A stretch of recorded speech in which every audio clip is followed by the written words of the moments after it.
Pessoal, vamos lá. Eu vou gravar agora, eu coloquei o microfone bem coladinho na boca. Vamos ver se melhora aí, tá bom?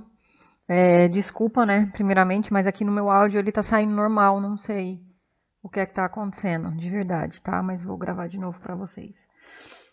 Vou fazer o fechamento do estudo de caso com vocês, que foi sobre inflamação e infecção. E nós vamos falar aqui, né, um pouquinho sobre os sinais e sintomas, né? Algumas eu coloquei as questões para vocês, né? Entre as questões que eu coloquei, se vocês conheciam esses sinais e sintomas, então hipertermia, febre, cefaleia, dor de cabeça, mialgia, dor muscular, disfagia, dificuldade de engolir, inapetência, falta de apetite e fadiga, cansaço, né? São sinais, na verdade, de uma virose, né? Toda virose pode trazer esses sinais e é por isso que eles não são assim tão, como é que eu vou dizer? Eles não indicam qual é a virose, né? São só sinais mesmo de uma virose, mas é preciso fechar um diagnóstico com outras coisas, né? E nesse caso, a disfagia por conta da infecção na garganta, inapetência também, fadiga já é por causa do problema respiratório, né? Ela está com vias aéreas inflamadas. E isso provavelmente já está querendo descer para o pulmão, né? Já está atingindo o pulmão para estar aí com esse cansaço, tá? O médico disse que ela estava com uma infecção e com uma inflamação. Então, qual é a diferença de uma infecção para uma inflamação? O que é que ele viu? Foi uma das perguntas que eu coloquei para vocês, né? O que é que ele viu para saber que era uma infecção e o que é que ele viu para saber que era uma inflamação? Uma infecção, gente, ela traz geralmente formação de placas de pus. Ela destrói tecidos, né, com uma facilidade um pouco maior. A inflamação, ela vai ter os sinais flogísticos, que está um pouco mais para frente, mas a gente já vai falar dele aqui. Dor, rubor, calor, o edema, né? Então, a inflamação, ela traz isso. Então, possivelmente, o que é que ele viu? Ele viu no ouvido dela que o ouvido está com a membrana edemaciada e a membrana avermelhada. E quando ele olhou a garganta, ele viu que tem formação de placas de pus, tá bom? E aí ele já emenda aqui, né? Essa inflamação no ouvido e das vias aéreas superiores. Por quê? Porque tudo ali para dentro é um buraco só. Nariz, ouvido, garganta, tudo cai em um único canal, né? Então, quando inflama um ouvido, rapidamente inflama uma garganta. Quando inflama uma garganta, rapidamente inflama o ouvido, evolui para sinusite, enfim. Todas as inflamações aí e afecções, né? Afecções, não infecções, de vias aéreas superiores, tá? Inflamação aguda. Então, eu pedi lá para vocês qual era a diferença de inflamação aguda e inflamação crônica, né?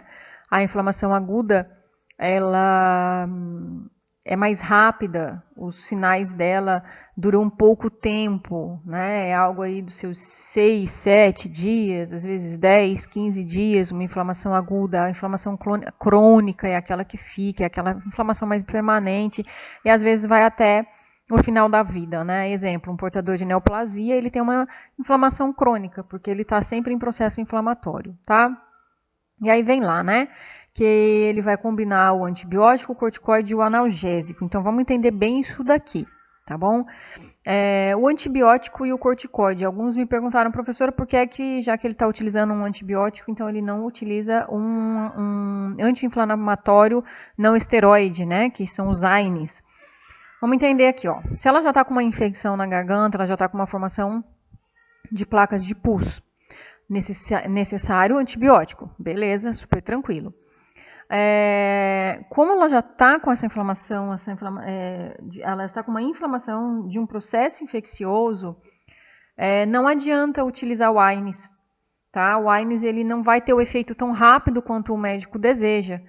Por quê? O corticoide, a função dele é diminuir a histamina, né, que é um elemento que causa alergia. Então, ele precisa diminuir a histamina. E aí, esse corticoide, ele vai trabalhar com isso. O corticoide trabalha com a diminuição da produção de histamina no organismo e, com isso, ele reduz o processo inflamatório, tá? Diferentemente de um AINES, né? O AINES, ele trabalha no processo inflamatório de uma forma mais diferente, tá ok? E por que eu não posso... E o analgésico, né? O AINES, ele já tem analgésico, né? Quem são os AINES? O ibuprofeno, o diclofenaco, o meloxicam. Então, eles já têm analgésico neles. O corticoide não. O corticoide ele não tem analgésico, ele só é corticoide, ele só é o antihistamínico mesmo, tá? E aí, qual é o problema? Não tem analgésico, ela está sentindo dor, com certeza, dor de garganta, dor de ouvido. Então, por isso que o médico optou aí pela combinação desses 3 medicamentos, ok? O analgésico, geralmente ele também já traz um antitérmico junto, né? Ele é analgésico e antitérmico, então caso ela já venha tendo febre ou venha a ter febre, também já serve para isso. E aí, os biomédicos vão, claro, orientar que a pessoa possa tomar esses medicamentos da forma correta. E quando é a questão do farmacêutico, né, a pessoa vai comprar esse medicamento, é muito importante olhar, porque o médico ele coloca lá de quantas em quantas horas deve tomar. Então, tipo, de 4 em 4, de 8 em 8, de 12 em 12, mas ele não coloca os horários. E aí pode ser que o antibiótico que ele prescreveu, que o corticoide que ele prescreveu e o analgésico possam ter interação medicamentosa. E aí isso é função do farmacêutico olhar e fazer lá o aprazamento para esse paciente e explicar o porquê desse aprazamento. Porque senão ele não vai seguir, ele vai fazer no horário dele, beleza? Aí ele também notou uma mancha no braço direito, né? E sinais cardinais de inflamação, que a gente já falou quais são. E ela disse que ela tinha encostado no ferro de passar roupa, né? Ela super me representa como dona de casa, tá? Então ela se queimou no ferro. E aí ele também viu que havia ali um processo inflamatório e ele iria recomendar só o Bepantol. O Bepantol vocês arrasaram, todos os estudos de caso aí, farmácia e biomedicina arrasaram pra caramba. É essa função dele mesmo, né? Vai reconstituir o tecido, vai auxiliar, né? Vai hidratar para essa reconstituição ocorrer de uma forma mais rápida. E ele não passou medicamento porque ela já está com corticoide, não tem necessidade de um outro inflamatório, anti-inflamatório, perdão, para esse problema, tá ok? Aí ela passou algumas dúvidas para o médico, né? Professora super bacana dela aí, ó, deu um estudo de caso filé, né? E entre essas dúvidas que ela tinha, qual a diferença da inflamação aguda para crônica, né? Nós já falamos disso. O que pode levar o organismo a desenvolver o processo inflamatório. Então, o que leva realmente o organismo a desenvolver o processo inflamatório entre as situações são agentes patológicos, né? Tanto vírus quanto bactéria, fungos, enfim, entre outros. Como que fala? Fugiu o nome agora. Os traumas, tá? Esse trauma, quando eu falo em trauma, eu não falo somente de pancada, eu falo também de um trauma com produtos químicos, produtos físicos, né? Então, lembra lá do processo inflamatório que a gente falou na primeira aula, o que é que pode causar um processo inflamatório, né? Então, agentes biológicos, agentes químicos, agentes físicos, entre outros que podem aí desenvolver um processo inflamatório, né? Agentes externos, então, tipo, se eu pisar num prego ou se entrar uma ferpa na minha mão, também vai causar um processo inflamatório. O espinho de uma planta, um copo que quebrou e o caco de vidro entrou no meu pé ou entrou na minha mão, enfim, isso tudo pode causar um processo inflamatório, ok? Quais as alterações vasculares e celulares, né? Isso para a biomedicina eu trabalhei no semestre passado, na fisiologia, para a farmácia eu falei também na primeira aula. Então lembra que são 4, a vasodilatação, para aumentar o fluxo sanguíneo para o local. Por quê? Porque eu preciso que leucócitos venham para esse local inflamado para dar conta ali, né, fazer a limpeza. O segundo é o aumento da permeabilidade do vaso sanguíneo. Por quê? Vocês têm que ter isso muito bem claro, gente. Uma inflamação, uma infecção, ela não está dentro da veia ou dentro do vaso linfático. Ela é externa a ele, né? E aí eu preciso que esse leucócito saia dele para fazer essa fagocitose. Então, os vasos eles se tornam mais permeáveis e aí pelo mecanismo de diapedese, esses leucócitos saem desses vasos. Então, esse é o item 3, tá? E o item 4 é a quimiotaxia, que os primeiros leucócitos que chegam são os neutrófilos, né? Eles são sempre em maior quantidade. E aí eles chegam e eles começam a chamar mais leucócitos. Então, é como se eles tivessem um ímã. Eles estão ali já no processo inflamatório e eles começam a puxar mais leucócitos, tá? E isso é chamado de quimiotaxia, ok? Aí ele mandou ler o livro, né, o capítulo 2, que era para vocês terem lido inteirinho, que acredito que vocês leram, boto maior fé em vocês, entendeu? E algumas outras perguntas que eu fiz, né? Todo processo inflamatório é uma infecção? Não, não é. Nem todo processo inflamatório é uma infecção, mas toda infecção tem um processo inflamatório.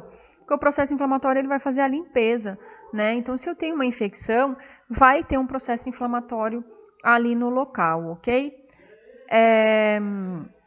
Uma outra questão que eu tinha colocado, agora me fugiu da cabeça aqui. Era do processo inflamatório, da infecção, agora fugiu da minha cabeça.